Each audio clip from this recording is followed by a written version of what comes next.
We now got Simon Fawthrop here at Trafalgar Square. He'd like to have a little chat about various things. Thanks, Phil. How are you? Good? I'm good, yes. Fantastic. Well, it's nice to be here on this anniversary. We've done such a lot of good work over the last years. We tried the court case. We've banned their vans from the verges. We've done all sorts of things when it came in, and we've continued these protests. This is just one of many that have been continuing throughout the year, and they will continue. This is not the end of the road. Now, the first thing is, I just want to say that we've won the argument. A long time ago, we won the argument. People know this has got nothing to do with air quality. It's all about making money for Sadiq Khan. And that's a fact. And you can get your air quality meter out, I'm sure you will later, and show us all what the air quality is around here. But so, having won the argument, we've now got to win the votes. And to win the votes, to get Khan out. Everybody here is united in one thing, that they want to get Khan out, and that's so important. And the only way we can do that realistically is to vote for Susan Hall. And by that I mean, some people say, well, she didn't do everything I want and all the rest of it. But in any relationship, you have to make compromise with the people that you're in a relationship with. And I give the example, my wife insists on watching Strictly Come Dancing, which I wouldn't watch in a million years. But, you know, I have to tolerate that because she likes it. And it's the same with voting here. There are 3 votes when it comes to the mayoral election. The first one is the vote for the mayor, and it's first past the post, so you've got 1 vote. And if you want your vote to count, to get rid of Khan, there's only 1 vote possible, that's Susan Hall. And that means, even if you don't like everything that the Conservatives stand for, but you don't want Khan in, you have to hold your nose and vote for Susan Hall and vote Conservative.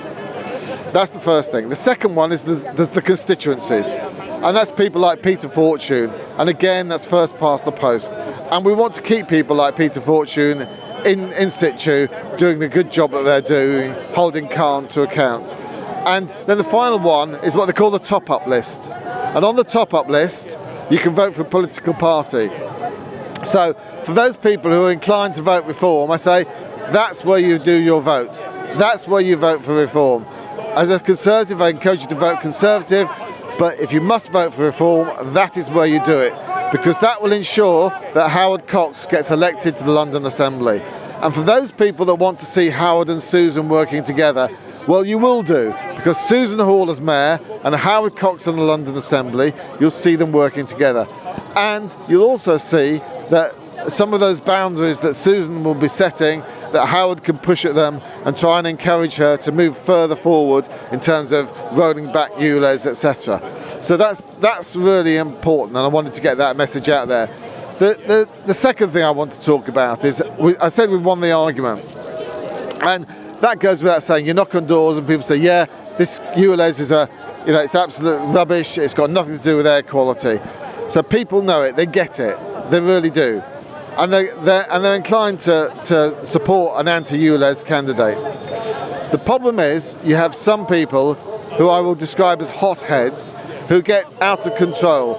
They're thugs, they're vandals, and basically they do criminal activity which I don't support for one moment, and that includes cutting down traffic lights. And when residents say to me, Simon, who are these people cutting down traffic lights? Why are they doing it? It's making it hard for me to cross the road. It means I can't get my kids to school. Once you start losing people's support, you lose the argument too. And so it's about making sure that these people calm it down and actually do the important thing and stick to the law, because people are law abiding. And there was a poll by residents of mine in the Knoll area, and 75% of them, and that's not a surprise, said they didn't support the traffic lights being cut down at all. And that, I'm surprised it was that low, to be honest. But it just goes to show that the vast majority of people are law-abiding, and if you turn them off, you don't win the votes. And it's not, as I said, we've won the argument, we've now got to win the votes. So let's not upset those people. Let's keep them on board, because we need the votes to get rid of Khan. Because let me tell you this, if we lose in May, I can't see these protests continuing. I can't see anything carrying on. We know paper miles coming, we know there's all sorts of horrible things coming, but we have to win in May and get Khan out. Simple as that. And that's why I've spent today telling you about this, Phil, because it's important. It's important that people understand the I guess the complexity of what we're up against, the deep felt feelings by people in terms of how they feel offended when they can't go about their lives. So don't affect ordinary people. We know that all these other things like paper mile will affect ordinary people, but at the moment let's stick to the rules, let's stick to the law and make sure that everybody is on board to support that, and that way we'll get Khan out, because that's the ultimate aim. Because once we've got him out, we can start rolling back all the things that have happened and set people free again. Thanks for your time, Phil. I hope that's helpful. Well, thank you. And that's the true troopers to the cause against ULEZ.